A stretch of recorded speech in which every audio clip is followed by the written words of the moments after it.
Shalom e bem-vindos a Via Rapta Israel, uma frase do hebreu que significa amarás a Israel. Esperamos que vocês fiquem conosco durante os próximos 30 minutos, porque nosso professor Dr. Baruch vai compartilhar um estudo expositivo da Bíblia. Dr. Baruch é professor titular no Instituto Zera Avraham, com sede em Israel. Ainda que todas as aulas no Instituto são dadas em hebraico, o Dr. Baruch fica feliz em compartilhar este estudo semanal com dublagem em português. Para mais informações sobre nosso trabalho em Israel, visite nosso site amarasaisrael.org. Fiquem agora com o Dr. Baruch e a aula de hoje. No estudo dessa semana, veremos que Yeshua, ou seja, Jesus de Nazaré, falou de maneira muito clara sobre o indivíduo. Se trata de João Batista. O que o Messias disse sobre ele? Disse que entre todos os filhos nascidos de uma mulher, ou seja, de maneira natural, ninguém é maior que João Batista. E devemos nos perguntar por que Yeshua disse essas palavras a respeito de João? O que estava acontecendo com João nesse momento? E não só o que estava acontecendo com ele, mas onde estava ele quando tudo isso estava acontecendo? Hoje responderemos essas perguntas. Por isso, pegue a sua Bíblia e venha comigo ao livro de Mateus, capítulo 11. Evangelho segundo Mateus, capítulo 11. Começa com uma transição. Estamos deixando um momento, um acontecimento, e caminhamos para algo diferente. E por isso lemos no versículo 1 de nosso texto. Aconteceu que, quando Yeshua terminou de instruir ou entregar os mandamentos aos seus 12 discípulos, foi-se dali para ensinar e proclamar nas suas cidades. Então ele continua com seu ministério. Um ponto muito importante. Na medida em que ele avança, segue sendo fiel à razão pela qual foi enviado a esse mundo. Ou seja, para instruir, ensinar e proclamar. Geralmente, essa palavra proclamação tem a ver com o reino de Deus. Notem o que acontece com o versículo seguinte, versículo 2. Mas João, ao ouvir da prisão as palavras do Messias. Bem, o contexto é claro. Onde está João? João está na prisão.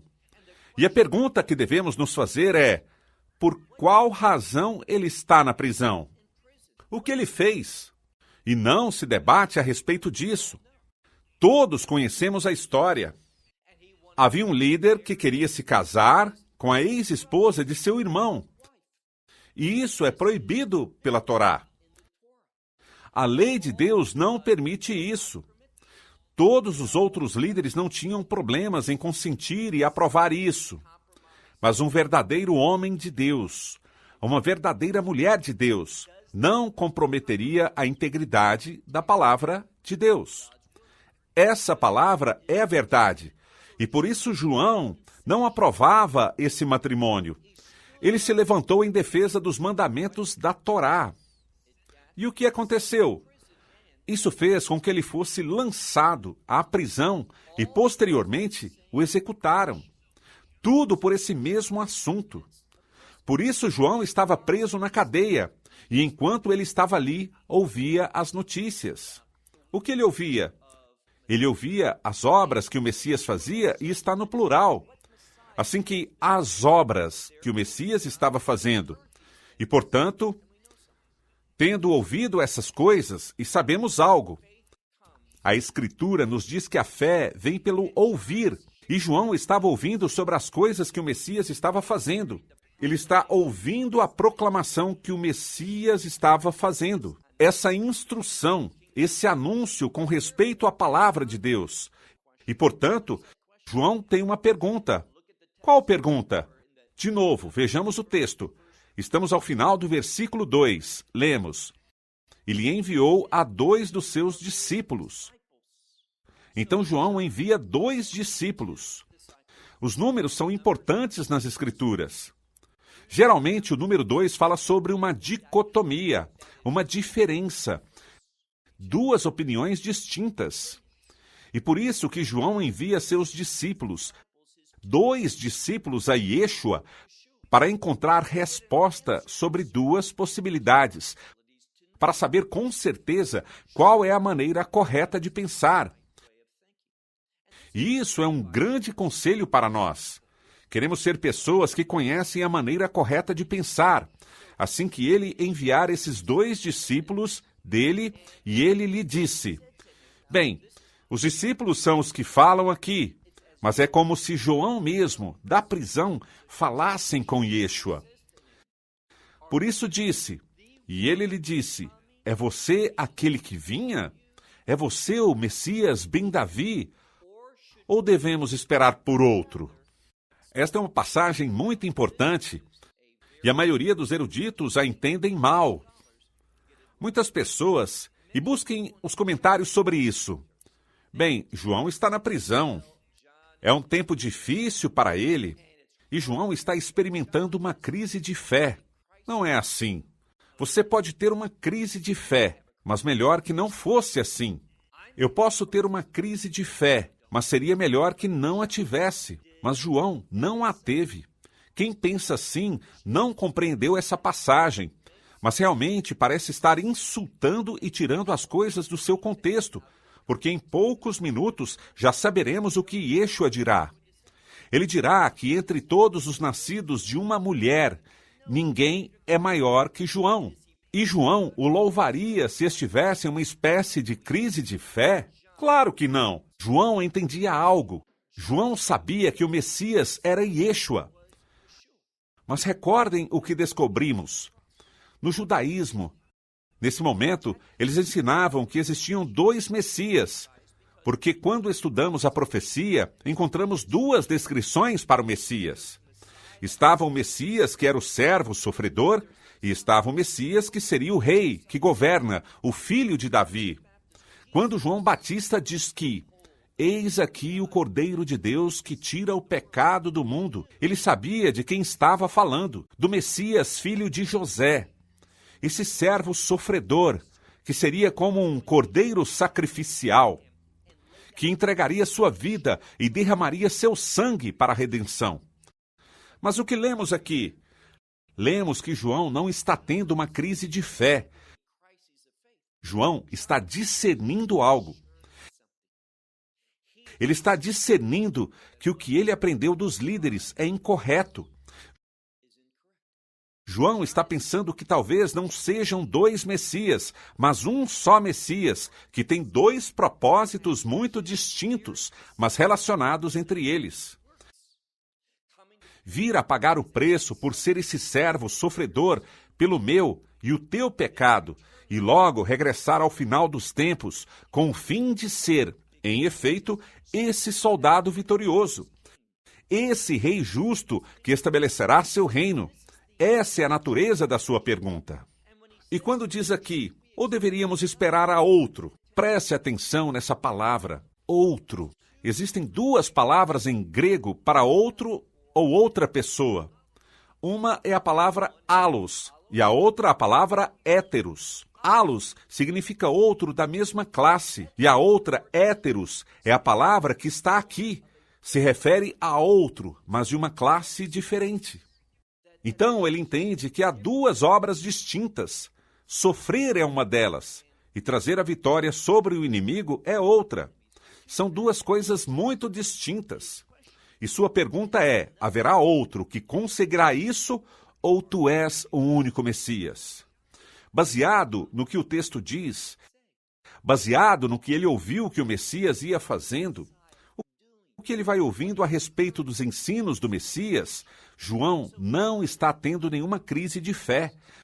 João está discernindo a verdade, que Yeshua certamente é o Cordeiro de Deus. Ele não estava questionando isso, não estava se distanciando dessa convicção que ele tinha, mas está chegando à conclusão correta que esse Cordeiro de Deus também é o Leão de Judá, que é um só Messias. Assim que pergunto, devemos esperar a outro? Agora lemos o versículo 4. E Yeshua respondendo disse... Bem, ele está dizendo a João, através desses 2 discípulos de João, e proclamem a João o que vocês ouviram e viram. E do que se trata? Os cegos recuperam a visão, podem ver. Os coxos caminham. A lepra, os leprosos são limpos. E os surdos ouvem. E os mortos são ressuscitados. E os pobres, ou seja, os aflitos, são evangelizados. Mas isso é o que literalmente significa. Literalmente levamos a eles as boas novas. Esta palavra, mais adiante, e antes também o vimos em Mateus 5, e a voltaremos a encontrar, é usada para descrever aqueles que são pobres no espírito, que são interiormente aflitos, devido a que não veem que essa esperança pode ser cumprida, a esperança profética. E o Messias veio justamente para fazer isso, evangelizar, para cumprir a promessa profética de Deus, que já está clara, porque Yeshua, Jesus de Nazaré, o Cristo, está conosco. É o que ele responde a esses homens. Agora, no versículo 6, e feliz ou bendito é a mesma palavra para bem-aventurado. Feliz ou bendito é aquele. Esse é um convite. Toda pessoa que não se vê ofendida. Essa é a palavra da qual obtemos escândalo. Todo aquele que não se escandalize por ele, que não se ofenda. Por quem? Bem, apesar de que ele é o filho de Davi, ele é o rei dos reis e senhor dos senhores. O que haverá? Ele será rejeitado, será burlado, será traído, humilhado e envergonhado. Quando açoitarem, quando cuspirem na sua cara, quando golpearem, e em última instância, quando cravarem suas mãos e pés na cruz. Que toda essa humilhação não os ofenda, porque ele é, com efeito, o Filho de Deus. É a ressurreição que anunciará isso e que confirmará, que mostrará o veredito de Deus sobre Yeshua como Cordeiro de Deus e o Senhor dos Senhores, diante do qual toda língua se dobrará e toda língua confessará para a glória de Deus que Yeshua é o Senhor. Por isso aqui, em nosso texto, ele diz sobre essas pessoas que felizes são aquelas que não são ofendidas em mim ou por mim. Versículo 7. E estes 2 discípulos se foram, e depois que se foram, notem o que diz. Yeshua começou a falar com as multidões. Não só um público, mas como já disse uma vez, havia numerosos grupos que o seguiam. E qual a importância disso? Por que colocar isso em plural? Para nos ensinar que a mensagem do Evangelho não só penetrou uma comunidade. Não era uma mensagem para esse tipo de judeus e não os outros, ou só para judeus e não para os gentis. Não, havia muitos grupos diferentes, multidões de pessoas de diferentes culturas, raças e nacionalidades. Mas a sua mensagem era para todo mundo. Por isso ele começou a falar com as multidões a respeito de João e lhes fez uma pergunta. Qual? Por que vocês saíram ao deserto? Com qual finalidade? O que vocês queriam ver? E essa palavra para ver é uma palavra para perceber. É mais que simplesmente ver com os olhos. Implica compreender algo com tua mente. Ter um conceito real e correto. Entender a importância de um evento ou acontecimento. Assim que diz, para que saíram ao deserto, o que foram ver? E nos dá uma sugestão. Um caniço que foi sacudido pelo vento? Bem, nessa área, isso é algo muito comum. Há caniços ali, e o vento os sacode. É natural, é comum. Ele diz, vocês não saíram ao deserto para ouvir a proclamação de João, para se submeter ao seu chamado ao arrependimento por mera casualidade. Vocês não entenderam que algo importante estava passando ali, certo? E se vocês têm uma perspectiva profética, conhecerão o tempo. O Messias não veio em um tempo aleatório. Ele veio no momento preciso, profeticamente falando. Tudo isso é muito importante que vejamos. Por que saíram ao deserto? Por qual motivo estavam ali? Foram ver um caniço ser sacudido pelo deserto? É por isso que vocês foram? E novamente pergunta, por que saíram? Para ver um homem bem vestido com roupa fina? Não, pois ele disse, porque esses indivíduos, eis aqui, esses que se vestem com roupas finas, estão em casas. Poderia significar palácio, mas é simplesmente a palavra normal para casa. As casas dos reis. Então, novamente diz, para que saíram? E aqui está a resposta correta, a seguinte palavra. E vejam que é uma palavra muito importante, a palavra profeta. Por sua negação de si mesmo, porque ele não viveu como as pessoas normais. Viveu como alguém que estava debaixo da autoridade de Deus, que tinha uma expectativa, que percebia a importância daqueles dias, que sabia quem era o Messias. Por isso diz, vocês saíram a quê? Saíram a ver um profeta. Digo a vocês que não só um profeta, mas mais que um profeta. Versículo 10. Porque este é aquele sobre quem foi escrito. Eis aqui, eu envio meu mensageiro. Esse mensageiro é importante, porque há algumas passagens de Isaías 40 e do livro de Malaquias que falam sobre um mensageiro. E nesse caso, e alguns dizem que existe 2 cumprimentos para isso. Isaías claramente fala sobre Elias, o profeta, e há passagens em Malaquias que também o afirmam. Por isso, interpretaremos desse modo. É uma referência a Elias, indo primeiro para colocar as coisas em ordem. E isso ocorrerá, mas também está o espírito de Elias sobre esse homem, João Batista, quem cumpriu o papel de Elias. E por isso diz, eis aqui, e está citando a Escritura. Isso nos mostra quão frequentemente, quando vemos o Novo Pacto, vemos como ele sempre está baseado. Para entender o Novo Testamento, temos que entender a revelação profética. Com que frequência os profetas, as palavras dos profetas aparecem nos evangelhos? E não é por casualidade. Estão ali para que possamos chegar à conclusão correta. Assim que diz, eis aqui, eu envio meu mensageiro diante de ti. Esse é João indo adiante do Messias, indo adiante do Salvador. Quem? O que ele faria? Quem vai preparar o caminho? Teu caminho diante de ti. Ele é aquele que vai preparar as pessoas. Para quê? Para o ministério do Messias. E qual era o chamado de João? O que ele fez? Ele era quem chamava as pessoas ao arrependimento. Por isso é que, se não há um pregador que está falando sobre a necessidade de nos arrependermos, ele não está cumprindo seu chamado. Existem algumas pessoas que dizem, é que eu não me sinto chamado a falar sobre o arrependimento, a buscar que as pessoas sejam convencidas, a falar de um Deus condenador.